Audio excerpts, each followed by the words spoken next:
UEFA Nation League ជាពានមានកម្រិតប៉ុណ្ណាដែរ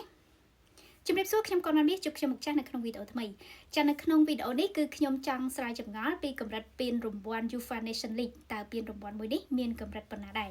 ចា UEFA Nation League គឺជាពានរង្វាន់មួយដែលបង្កើតឡើងដោយសហព័ន្ធបាល់ទាត់អឺរ៉ុប UEFA ដោយទើបតែចាប់ផ្ដើមដំណើរការត្រឹមពីឆ្នាំ2018មកតែប៉ុណ្ណោះ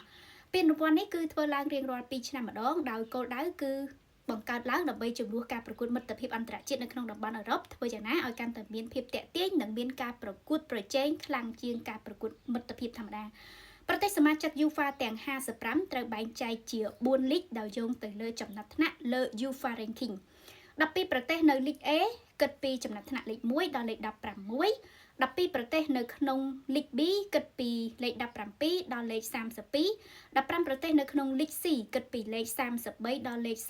48និង16ប្រទេសនៅលីក D គិតពីលេខ49ដល់លេខ55ក៏ប៉ុន្តែលើកនេះគឺមានតែ54ប្រទេសចូលរួមទេដោយសារតែគេដករុស្ស៊ីចេញចា៎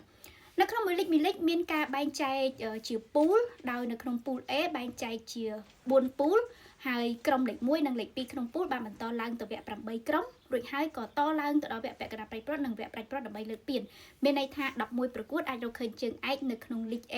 ដែលជាលីកកំពូលតំណាង55ប្រទេសតែម្ដងសម្រាប់លីក B ក្រុមកំពូលតារាងក្នុងពូលនឹងត្រូវប្រម៉ូតឡើងមកលេងនៅលីក A សម្រាប់ការប្រកួតលើកក្រោយខណៈដែលនៅលីក C និងលីក D គឺត្រូវប្រម៉ូតឡើងមកបន្តទៀតចំពោះសំណួរថាតើ UEFA Nation League ពានរង្វាន់ទម្ងន់7គីឡូកន្លះនេះមានតម្លៃស្មើនឹងពានរង្វាន់អ្វីខ្លះនៅតំបន់ឡាទីនឬក៏អាស៊ីចាប់បើយោងតាមការបញ្យល់របស់ UEFA គឺពានរង្វាន់នេះស្មើនឹងពានរង្វាន់មិត្តភាពកម្ដៅសាច់ដុំគ្រាន់តែថារវាងក្រុមកម្រិតខ្លាំងជាមួយកម្រិតខ្លាំងដូចគ្នានៅក្នុងតំបន់អឺរ៉ុប